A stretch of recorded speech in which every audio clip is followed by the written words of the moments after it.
The doctor didn't understand why his autistic daughter was looking at the ceiling until the new nurse spoke. Dr. Michael Peterson watched his 8-year-old daughter, Emily, stare fixedly at the white ceiling of room 237 at Mercy General Hospital in New York City. The girl had been diagnosed with severe autism 3 months prior and hadn't spoken a single word since. Her eyes followed something invisible above, moving her head in precise circles that left the renowned pediatrician completely baffled. It was then that Amanda Johnson, the new nurse who was only 25, gently touched Dr. Michael's arm. "Doctor, may I speak with you about your daughter?" she asked hesitantly. Michael turned, slightly annoyed. He had already spoken with dozens of specialists about Emily over the past few months, all without success. "What about her?" he replied curtly. "It's just that I've been observing her eye movements. They don't seem random." "There's a very specific pattern," said Amanda, showing a small notebook where she had written something down. "Pattern? What are you talking about?" Michael took the notebook from the nurse's hands, seeing only meaningless scribbles. "Doctor, your daughter isn't simply looking at the ceiling. She's following something that we can't see from where we're standing," explained Amanda, pointing to the drawings. "Look here, always the same movements, in the same sequence, with the same timing." Michael shook his head, handing back the notebook. "Nurse Johnson, I know your intentions are good, but my daughter is sick. These movements are just a manifestation of the autism. It has nothing to do with patterns or—" "What if I'm right?" interrupted Amanda. "What if Emily is trying to tell us something?" Dr. Michael sighed deeply. His wife, Dr. Jennifer Peterson, also a doctor, had become emotionally distant from their daughter after the diagnosis. She started working even longer hours in the surgical center of the same hospital, avoiding spending time in room 237. Her visits lasted 10 minutes at most, always squeezed between surgeries. "Nurse, I appreciate your interest, but we've already consulted the best specialists in the country. If there was something to discover, it would have been discovered by now," said Michael, turning back to look at Emily. Amanda didn't give up. Over the next few days, she continued to observe the girl whenever possible. Emily spent hours in the same position, her eyes following something on the ceiling, moving her head in perfect circles. The nurse began timing the movements, discovering that they lasted exactly 3 minutes and 42 seconds, always repeating in the same order. On the 5th day, head nurse Barbara Wilson called Amanda into her office. "Amanda, I need to speak with you about your behavior," said Barbara seriously. "You are becoming too involved with Dr. Michael's daughter. It's not professional, but I'm only trying to help. I'm sure there's something important in Emily's movements," replied Amanda. "How long have you been a nurse?" 2 months, asked Barbara, raising an eyebrow. "Dr. Michael is one of the most respected pediatricians in this hospital. Do you really think he doesn't know how to care for his own daughter?" "It's not that, head nurse Wilson. It's just that sometimes an outside perspective can see things that—" "Amanda, I'll be clear with you. Stop interfering. Focus on your other patients," interrupted Barbara. "If I receive one more complaint about your behavior, you will be transferred to another department." Amanda left the office with a heavy heart, but she couldn't get Emily out of her head. That night, while on duty, she decided to climb onto a chair to examine the ceiling of room 237. At first, she saw nothing but peeling white paint. But when she tilted her head at a specific angle, she managed to see small damp spots that, when viewed from below, seemed to form constellations. Dear listener, if you're enjoying the story, please take a moment to like and especially subscribe to the channel. It really helps us as we're just starting out. Now, continuing. The next morning, Amanda arrived at the hospital with a crazy idea. She had borrowed a small star projector from her 7-year-old niece. She waited until Dr. Michael left to get a coffee and turned on the device in Emily's room. What happened next left Amanda completely emotional. For the first time in 3 months, Emily made a sound. A soft laugh, almost inaudible, but definitely a laugh. The girl reached her hand toward the stars projected on the ceiling, following the movement of the constellations. "My God," whispered Amanda with tears in her eyes. That's when Dr. Michael entered the room and saw the scene. His daughter was smiling, something he hadn't seen in months. "What did you do?" he asked, looking at the projector. "Doctor, she was following the constellations. The damp stains on the ceiling form stars when seen from below," Amanda quickly explained. Emily wasn't looking at nothing. She was looking at the stars. Michael was silent for a few minutes, watching his daughter interact with the projected stars. It was her first positive reaction since the hospitalization began. "How did you figure this out?" he asked, his voice choked up. "I climbed on a chair last night to see the ceiling from her perspective. The stains are only visible from below, and they form patterns that look like constellations," said Amanda. "Doctor, did Emily always like stars?" Michael stopped breathing for a moment. He had completely forgotten. Before the autism diagnosis, Emily used to spend hours in the backyard with her paternal grandfather, Joseph Peterson, looking at the stars through a small telescope. Michael's father was an amateur astronomer and had taught his granddaughter the names of the main constellations. "My father," murmured Michael. "She used to spend hours with my father looking at the stars, but that was before the diagnosis. I thought she had forgotten all about it." "Maybe she didn't forget," said Amanda softly. "Maybe she was just looking for a way to connect with that memory." At that moment, Dr. Jennifer entered the room for her daily 10-minute visit. She stopped at the door upon seeing Emily smiling and pointing at the ceiling. "What's going on here?" she asked, suspicious. "Jennifer, our daughter, was looking at the stars the whole time," said Michael, emotion in his voice. She hadn't forgotten about Grandpa Joe. Jennifer looked at the ceiling, then at the projector, then at Emily. For a moment she seemed confused, as if trying to remember something very distant. "Joseph," she whispered. "Dad, you always said Emily had the soul of an astronomer." It was then that Emily did something nobody expected. She looked directly at her mother and said an almost inaudible word. "Mommy." Jennifer broke down in tears. They were Emily's first words in 3 months. Michael hugged his wife and daughter, while Amanda watched the scene, moved, but also worried about the possible consequences of her unauthorized initiative. In the following days, the news spread through the hospital. Dr. Richard Thompson, head of pediatrics and Michael's professional rival, was not happy with the unconventional methods being used. "Michael, you can't turn a hospital room into a planetarium," said Richard during a medical meeting. "This isn't scientific. It's dangerous to create false hope for the parents."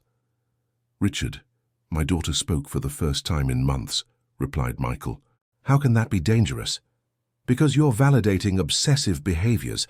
Autistic children need controlled routines, not excessive visual stimuli," argued Richard.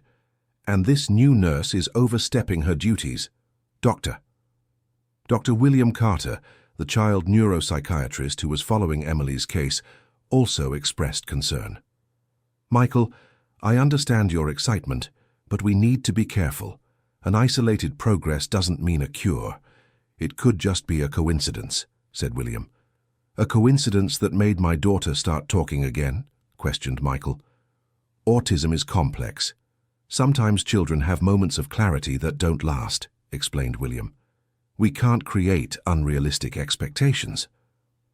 While the doctors were discussing, Amanda continued working with Emily.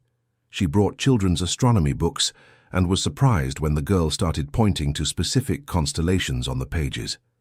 It was as if Emily was trying to tell a story through the stars. One afternoon, Mrs. Mary Peterson, Emily's maternal grandmother, came from the countryside to visit her granddaughter. The 68-year-old woman lived in Albany and rarely visited New York City due to mobility difficulties. When she entered the room and saw the stars projected on the ceiling, she started to cry. "My God, it's just like what Joseph used to do with her in the backyard," said Mrs. Mary, emotional. "You remember that, Mrs. Mary?" asked Amanda. "I remember it like it was yesterday. Joseph would spend hours teaching Emily the constellations. He said she was special, that she understood the stars in a way few adults could," the grandmother recounted. "After he passed, no one ever talked about it again. I think we all wanted to forget so we wouldn't suffer." Jennifer, who was present, lowered her head in shame. "Mum, I know. After Dad passed and Emily was diagnosed, I couldn't talk about those moments anymore. It hurt too much to remember," confessed Jennifer. "Honey, but maybe that's exactly what Emily needs. The good memories with her grandfather, said Mrs. Mary, taking her granddaughter's hand. At that moment, Emily looked at her grandmother and said, "Grandpa Joe." Everyone fell silent. It was the first time Emily had spoken her grandfather's name since he had passed away 6 months before her autism diagnosis. "She remembers," whispered Michael, emotional. Mrs. Mary sat on the bed next to Emily and began telling stories about the nights of stargazing with her grandfather. To everyone's surprise, Emily paid attention, making eye contact and even smiling at times. "Joseph used to invent stories for each constellation," said Mrs. Mary. "He would say that Orion was a protective warrior, that the Big Dipper was a family of bears lost in the sky, and that the Southern Cross pointed the way home." Emily pointed to a constellation in the astronomy book and said, "Home." Amanda realized the girl was pointing exactly to the Southern Cross. The affective memory was intact, just blocked by the emotional trauma. However, not everyone was convinced by the methods used. The hospital's insurance company questioned the spending on non-medical equipment. The administrative director, Mr. Robert Anderson, called an urgent meeting. "Dr. Michael, we need to talk about the irregular costs in your daughter's treatment," said Mr. Anderson. "Star projectors are not approved medical equipment." "Robert, my daughter is getting better," replied Michael. "Doctor, I understand your position as a father, but as an administrator I need to think about the hospital as a whole," explained Robert. "If other parents start demanding alternative treatments, how will we justify it?"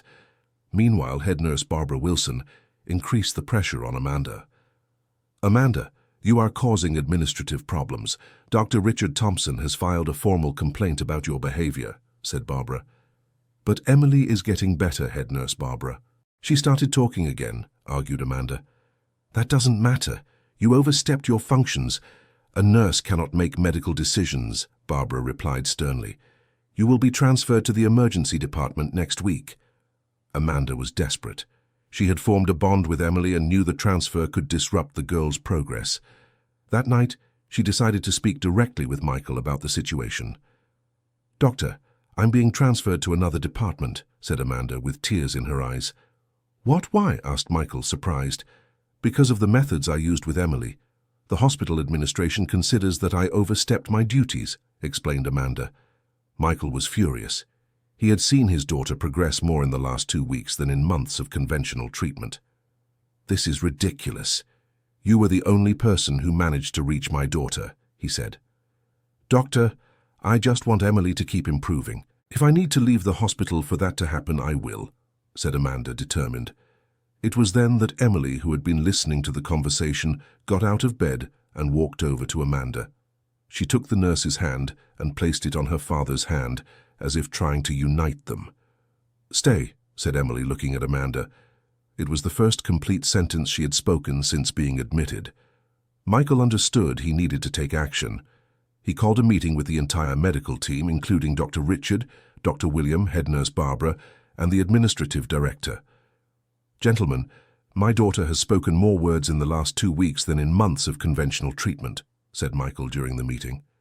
"Nurse Amanda discovered a form of communication that none of us considered." "Michael, you're being emotional.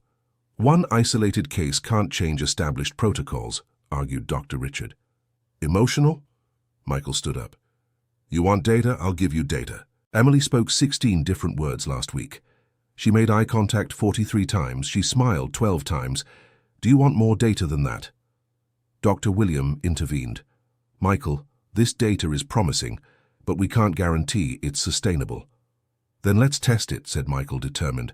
"Let's document everything scientifically, but let's not interrupt a treatment that's working. Dear listener, if you're enjoying the story, please take a moment to like and especially subscribe to the channel. It really helps us who are just starting out. Now continuing.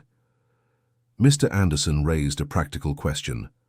"Dr. Michael, what if other parents demand the same treatment? How will we standardize this?" "I'm not proposing standardization," replied Michael. "I'm proposing individualization.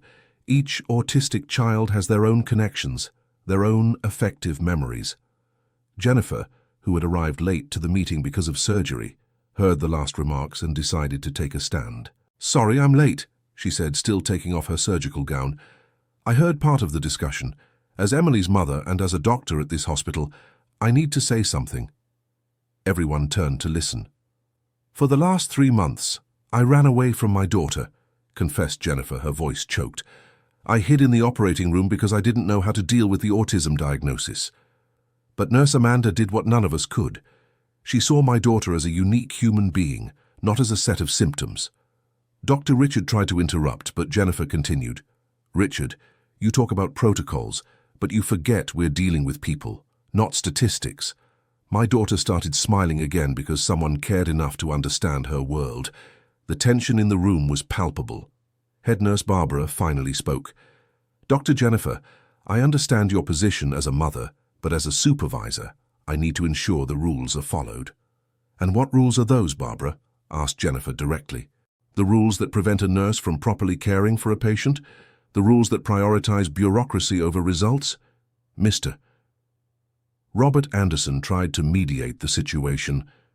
Perhaps we can find a middle ground, a pilot project, with proper documentation and medical supervision."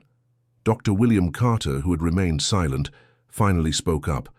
"You know, I have to admit something. In the last 15 years treating autistic children, I've never seen progress as rapid as Emily's. Perhaps we should investigate more deeply." Dr. Carter's change of position surprised everyone. He was known for being extremely conservative in his methods. "William, are you suggesting we abandon proven scientific protocols?" questioned Dr. Richard Thompson. "No, Richard. I'm suggesting we expand our scientific understanding," replied William. "Science advances when we question established paradigms." Amanda Johnson, who had been silent during the entire discussion, asked for permission to speak. "May I share something I discovered yesterday?" Everyone looked at her. "Emily drew this," said Amanda, showing a sheet of paper. The drawing showed 5 figures under a starry sky. One of them was separated from the others, higher up, among the stars. She pointed to each figure and said the names: "Daddy, Mommy, Grandma Mary, Amanda, and Grandpa Joe," explained the nurse. "Grandpa Joe is among the stars, but he's still part of her family." Jennifer began to cry. Michael took the drawing with trembling hands. "She remembers everything," he whispered. "She just needed a language to express her memories." Dr. Thompson, visibly uncomfortable, insisted, "This still doesn't prove the method's effectiveness. It could be a temporary coincidence." It was then that Mrs. Mary appeared at the door of the room, holding Emily's hand. "Sorry to interrupt," said the grandmother, "but Emily wanted to show you something." The girl let go of her grandmother's hand and walked to the whiteboard in the meeting room. She picked up a blue marker and began to draw. They were perfect circles, connected by precise lines. When she finished, she pointed to the drawing and said, "Star Family." It was a map of the constellations that formed the Peterson family in Emily's vision. Each person had their star, including the deceased grandfather. The silence in the room was broken by Dr. Carter. "My colleagues, we are witnessing something extraordinary. This child has not only retained complex affective memories, she has developed a sophisticated symbolic language to express them." Mr. Anderson, impressed, asked, "What exactly are you proposing?" Michael looked at Amanda and then at his daughter before answering, "I'm proposing we create a pilot program, that we study how positive affective memories can be used as a communication bridge with autistic children." "And how would that work in practice?" asked head nurse Barbara Wilson. Amanda stepped forward. "We could start by interviewing the families to identify strong affective memories for each child. Then create environments that stimulate those memories through appropriate sensory elements." Dr. Carter added, "With rigorous documentation, variable control, and long-term follow-up. This could become revolutionary research." Dr. Thompson, realizing he was losing control of the situation, made one last attempt. "What if it doesn't work with other children? What if Emily is a unique case?" Emily, who had heard the question, walked over to Dr. Thompson and offered him the blue marker. When he took the marker, she pointed to an empty area of the board and said, "Your star." Dr. Thompson was completely taken aback. The girl was offering him a place in her symbolic universe, even knowing that he questioned her progress. "She's trying to include you," explained Mrs. Mary, smiling. Joe always said the stars were for everyone, not just for a few. Emily's attitude deeply touched Dr. Richard, who had drawn a small star on the board and written his name underneath. It was the first time in years that he had interacted directly with an autistic child outside of a formal clinical context. "Maybe I've been too conservative," he admitted quietly. Mr. Anderson, seeing the consensus forming, made a decision. "All right, let's create a 6-month pilot project. Dr. Michael will be the medical coordinator, Dr. William will be the scientific supervisor, and Nurse Amanda will be the specialized care coordinator." Head nurse Barbara protested, "But she doesn't have enough experience for a coordinator role." "She has something more valuable than experience," said Jennifer. "She has the sensitivity to see beyond the symptoms." "Besides," added Michael, "she will always work under medical supervision. We are not abandoning protocols, we are expanding possibilities." Mrs. Mary, who had observed the entire discussion, approached Amanda. "Young lady, you gave my granddaughter back to our family. How can I thank you for that?" "Mrs. Mary, Emily never left the family. She was just finding her way back," replied Amanda, moved. In the following weeks, the pilot project began to take shape. Room 237 was officially transformed into the hospital's first Effective Memories therapeutic room. Besides the star projector, other sensory elements were added according to each child's needs. The first new patient was Lily Smith, a 6-year-old girl diagnosed with moderate autism. During the interview with the parents, Amanda discovered that the girl had a special connection with classical music, specifically with pieces played by her late great-grandfather, who was a violinist. She used to dance when her great-grandfather played Vivaldi, told Lily's mother, Mrs. Sarah Smith. But after he passed and the diagnosis came, she completely stopped reacting to music. Amanda suggested incorporating classical music into Lily's therapeutic sessions. On the first day, when the notes of The Four Seasons began to play in the room, Lily did something she hadn't done in months. She moved her feet to the rhythm of the music. Dr. William meticulously documented each reaction. Spontaneous rhythmic movement after 3 minutes of musical exposure. First non-self-limiting behavior observed in 6 weeks of hospitalization, he noted in his report.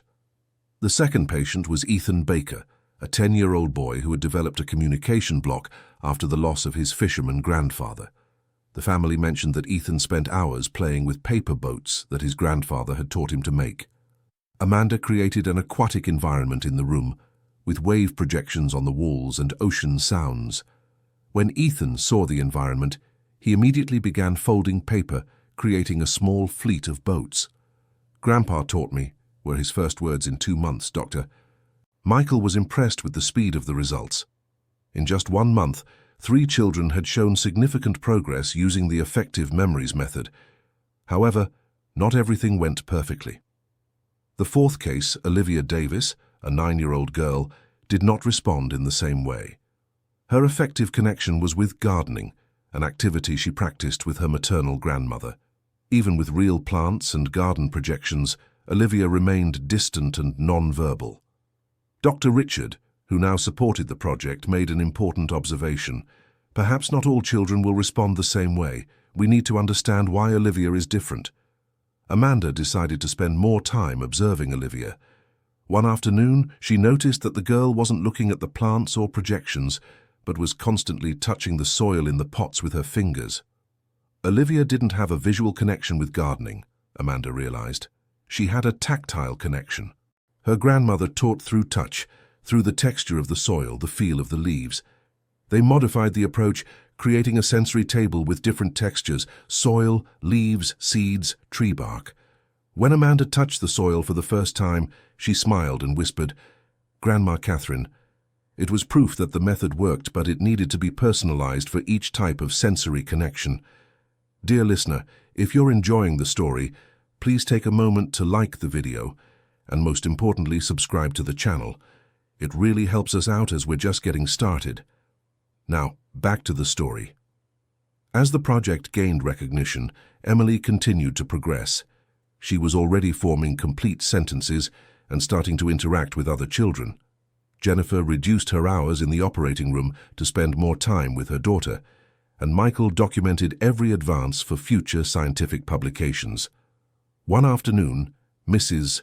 Mary brought a surprise, the old telescope belonging to the late Joseph, which had been stored away at her house upstate. "I thought it was time to bring the real stars to Emily," said the grandmother, setting up the equipment on the room's balcony. That night, for the first time since her hospitalization, Emily left her room accompanied by her whole family. She looked through the telescope and pointed to different constellations, naming each one. "Warrior Orion, Family Big Dipper, Path Southern Cross," she said, remembering the stories her grandfather used to tell. "She remembers everything, even the stories," Michael whispered to Jennifer. It was then that Emily did something unexpected. She pointed to a very bright star and said, "Grandpa Joe there, protecting family." Everyone was moved, but it was Mrs. Mary who fully understood the meaning. "My dear, you found your grandpa in the stars, didn't you? He never really went away." Emily nodded and hugged her grandmother. Emily's progress inspired other families. Soon, Mercy General Hospital began receiving admission requests specifically for the Effective Memories program. Dr. William Carter started an official research protocol, and Amanda was promoted to specialist nurse in effective memories therapy.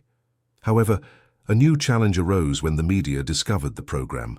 Journalists began approaching the hospital, wanting to meet the miracle nurse and the revolutionary cure for autism. Mr. Anderson called an urgent meeting.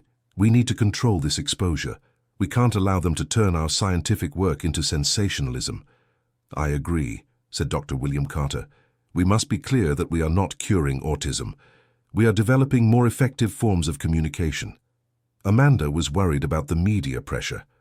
What if this exposure harms the children? They are not case studies, they are people. Michael reassured her. "Amanda, we will control the narrative. We will hold a single press conference, making it clear that our focus is scientific, not miraculous." During the press conference, Dr. Michael carefully explained the methodology. "We are not curing autism. We are discovering that positive, effective memories can serve as bridges for communication. Every child is unique, and every treatment must be personalized." A journalist asked about the program's success rate. "So far, 80% of the children have shown some kind of progress in communication," answered Dr. William Carter. "But it's important to understand that progress does not mean a cure. It means an improvement in the quality of life." Amanda was questioned about her initial discovery. "It wasn't my discovery," she clarified. "It was Emily who taught me to look beyond the obvious. All autistic children have something to teach us. We just need to learn how to listen." The media exposure brought an unexpected result: donations of equipment and research funding. A technology company offered state-of-the-art projectors, and an educational foundation funded scholarships to expand the team. With more resources, the program expanded to serve children on an outpatient basis. Families from other states began traveling to New York City seeking treatment. Among them was the family of Peter Adams, a 7-year-old boy from Miami, whose emotional connection was with northeastern U.S. cuisine. Peter's grandfather was a cook and had taught his grandson to recognize spices by smell. Peter could identify any spice just by its smell. His father, Mr. Jack Adams, recounted. After the diagnosis, he stopped eating and lost that ability. Amanda created an olfactory therapy using traditional northeastern spices. On the first day when Peter smelled cilantro, he whispered, "Grandpa Samuel." Within 2 weeks, Peter started eating again and began vocalizing the names of different spices. The program's growing success caught the attention of other hospitals. Medical delegations from different states visited New York City to learn about the methodology. Dr. Michael and his team began conducting training courses. During one of these courses, a doctor from Chicago, Dr. Patricia Moore, asked an important question. "How do you handle children who don't have clear, positive emotional memories?" It was a valid question that the team hadn't yet fully addressed. Amanda answered based on her experience. "In those cases, we work with the family to create new positive emotional memories. The process is longer, but it can also be effective." Dr. William added, "We are developing specific protocols for these situations. The important thing is to understand that memories can be built, not just recovered. 6 months after the pilot program began, the results were presented at a national pediatrics conference. The research showed that 75% of the participating children developed new forms of communication, and 60% showed significant improvement in social interaction. Dr. Richard, who had become one of the program's biggest advocates, presented the conclusions. We discovered that autism does not eliminate the ability to form emotional connections. It only changes the ways in which those connections manifest. The work received international recognition, and invitations to present at foreign conferences began to arrive. However, the team decided to focus first on consolidating the results in the United States. Emily, now 9 years old, had become one of the program's biggest advocates. She often visited other children, helping them find their own stellar languages. One day, while playing in the hospital's therapeutic garden, Emily said to Amanda, "Aunt Amanda, you taught me that the stars aren't just in the sky. They're in people too." Amanda was moved by the depth of the girl's observation. "And you taught me that sometimes people speak in different ways, but they always have something important to say." Emily's transformation was evident. She now attended a regular school with specialized support, maintained friendships, and had developed a scientific interest in astronomy that even impressed university professors. Dr. Michael watched his daughter with pride, but also with humility. Jennifer. Our daughter taught us that being different doesn't mean being deficient. It means having a unique way of seeing the world. Jennifer, who had returned to work part-time to dedicate more time to the family, agreed. And Amanda taught us that sometimes the most powerful medicine isn't in medications, but in the ability to see each person as a unique universe. The program continued to grow, but always maintaining its individual focus. Every child who arrived at Mercy General Hospital was treated as a unique case with their own story, their own emotional connections, and their own language to be discovered. 1 year after the program began, Mrs. Chiu. Mary brought special news for the family. Did you know Joseph left a diary about the astronomical observations he used to make with Emily? She showed a handwritten notebook where the grandfather had documented every observation session with his granddaughter, including drawings of the constellations and notes about Emily's reactions. "He always knew she was special," said Mrs. Mary, flipping through the pages. "Look at what he wrote in the last entry." The family read in silence. "Emily sees the stars in a way few adults can. She doesn't just see light in the sky, she sees connections, stories, families. If she ever needs to find her way back to us, I know it will be through the stars." Michael and Jennifer were deeply moved. The grandfather had, in a way, left a map to help Emily find her way back to communication. "Dad was always a visionary," said Michael with tears in his eyes. He knew Emily would need the stars even before any diagnosis. Emily, upon hearing the reading, took her grandfather's diary and pointed to a constellation he had drawn. Grandpa knew. Stars always speak. We just needed someone to listen. This phrase from Emily became the official motto of the program. The stars always speak. We just need to learn to listen. 2 years later, Mercy General Hospital inaugurated the Center for Effective Memories and Alternative Communication Research, directed by Dr. Michael and coordinated by Amanda, now with a specialization in neuropsychopedagogy. The center served not only autistic children, but also children with other conditions that affected communication. The methodology had been adapted for cases of selective mutism, post-traumatic aphasia, and sensory processing disorders. During the inauguration, Emily, now 10 years old, was invited to speak at the event. Her presentation surprised everyone present. "When I was little, people thought I didn't speak because I didn't know how. But I did speak, just with my eyes, by looking at Grandpa Joe's stars. Aunt Amanda was the first person who learned my language. Now I speak with words too, but I will never forget that there are many ways to talk." The audience was silent for a few seconds before erupting in applause. Emily's emotional maturity impressed everyone, but to her family, she had always been special exactly that way. Dr. Richard, who had become a close friend of the family, commented after the event, "Emily taught us that intelligence doesn't have a single form. She was always brilliant, she just expressed herself differently." Amanda, now nationally recognized for her work, never forgot her humble origins. She created a scholarship program for young nurses interested in specializing in alternative communication therapies. My story with Emily taught me that sometimes the greatest discoveries come from simple observation and genuine curiosity, she said in her lectures.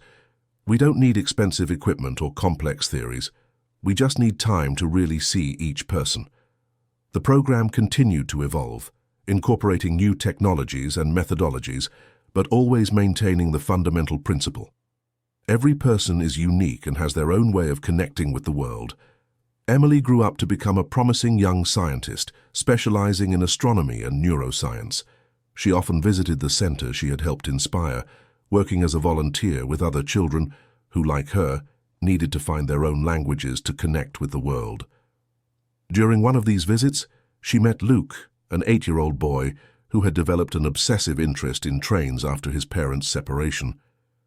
Luke spent hours making repetitive hand movements, as if he were controlling a locomotive. Emily approached him and said, "I know you're driving a train. Can I ride with you?" Luke looked at her surprised and, for the first time in weeks, smiled. "You really want to ride my train?" he asked. "Yes, I do. Where is it going?" replied Emily, sitting down next to him. "It's going to get my dad. He left and isn't coming back," said Luke, sadly. Emily understood that Luke used the train fantasy as a way to cope with the pain of paternal abandonment. She discussed the case with Amanda, suggesting an approach involving the creation of new positive memories related to trains. "Luke doesn't have positive affective memories with his father," observed Emily, "but he can create new memories with other important people in his life." Luke's mother, Mrs. Fiona Sullivan, was desperate and agreed to participate in the therapy. During the sessions, she learned to drive the train together with her son, creating imaginary adventures where they traveled to happy places. Within a few weeks, Luke began to verbalize his feelings about his parents' separation, using railroad metaphors as a communication bridge. He would say things like, "The sadness train has left the station," or "Mommy is my new engineer." This case solidified a new phase of the program, not just recovering positive, affective memories, but also helping to create new, healthy connections when the previous ones were traumatic. Dr. William documented this methodological evolution. "We are discovering that the human mind has an extraordinary capacity to reframe experiences through new, effective connections. The program doesn't just treat symptoms, it rebuilds emotional bridges." The center's work began to influence public policies on children's mental health. Education departments from several states requested training for teachers, and the public health system began implementing protocols based on the methodology developed in New York City. Emily, now a teenager, decided to study medicine with a specialization in pediatric neurology. Her personal experience with autism motivated her to research even more deeply the connections between memory, emotion, and communication. During an international symposium, where she participated as an invited speaker, she made a statement that perfectly summarized the program's philosophy. "I wasn't cured of autism because autism is not a disease. I learned to navigate between two worlds, the world of stars, which is my internal universe, and the world of words, which is how I connect with you. Aunt Amanda taught me that I can inhabit both worlds without losing my essence." 5 years after the program began, the Center for Effective Memories and Alternative Communication Research had served more than 500 children with an 82% rate of improvement in communication. More important than the statistics were the individual stories of discovery and reconnection. Amanda, now a doctor in neuropsychopedagogy, published a book telling the story of the program from that first day when she decided to climb on a chair to see the ceiling from Emily's perspective. The book became an international reference and was translated into several languages. However, Amanda always made sure to dedicate the credit to all the children and families who participated in the program. "Every child was my teacher," she wrote in the introduction. "Emily taught me to see stars where others saw smudges. Luke taught me that trains can go anywhere, including to emotional healing. Peter taught me that spices can awaken more than taste buds. They can awaken memories. Each of them taught me that there is an entire universe inside every person, waiting to be discovered. The Peterson family remained united and strengthened by the experience. Michael became one of the most respected pediatricians in the country, not only for his technical competence, but for the human sensitivity he developed through the journey with Emily. Jennifer found a balance between medicine and motherhood, becoming a fervent advocate for family mental health policies. She often said that Emily had taught her that being a mother didn't just mean caring for the physical body, but also nurturing the soul. Mrs. Mary, at 73 years old, became an official volunteer at the center, telling stories to the children and helping families identify effective memories that could serve as therapeutic bridges. Her life wisdom and natural patience made her a cornerstone of the team. On a special afternoon, 10 years after that first day when Amanda climbed onto the chair to examine the ceiling, the entire original team gathered in room 237, which had been preserved as a historical landmark of the program. Emily, now 18 and about to start medical school, looked at the ceiling where it all began. "You know, Aunt Amanda, sometimes I still see the water stains up there. They still look like constellations." Amanda smiled, observing the brilliant young woman Emily had become. "And I still see that special little girl who taught me that sometimes the answers are right in front of us. We just need to change our perspective to see them." Dr. Michael hugged his daughter, reflecting on the entire journey. "Emily, you transformed not just our family but hundreds of other families. Your unique way of seeing the world taught us that different isn't a synonym for defective." "Dad, I was just being myself. You're the ones who learned to truly see me," replied Emily, with the emotional maturity that had always characterized her. At that moment, a new family arrived at the center, a desperate mother with her 6-year-old son who hadn't spoken for months after moving cities. The child was clutching a small toy truck, the only object he had brought from his hometown. Amanda approached the family with the welcoming smile that had won Emily over years before. "Hello, I'm Amanda. And you, what's your name?" she asked, crouching down to the boy's height. The boy didn't answer verbally, but showed her the truck.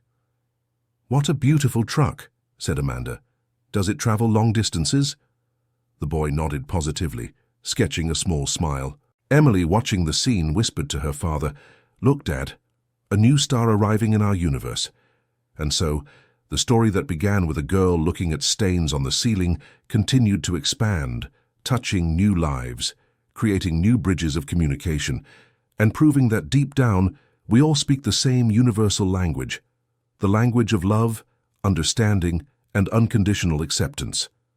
The program, born from a young nurse's curiosity and a family's determination not to give up, had transformed into something much bigger, a movement recognizing human diversity and the unique beauty that each person brings to the world. And on the ceiling of room 237, the old water stains remained, silent witnesses that sometimes the greatest miracles happen when we simply learn to look at the world through the eyes of those who see differently. End of story. Now tell me what you thought of this story and where you're following us from. If you have something to share with us, leave it in the comments with sincere words. Do you believe Nurse Amanda's curiosity and persistence were fundamental to Emily's progress? We would love to read your opinion. Thank you so much for your company. Don't forget to leave your like and, most importantly, subscribe to the channel so you don't miss other moving stories.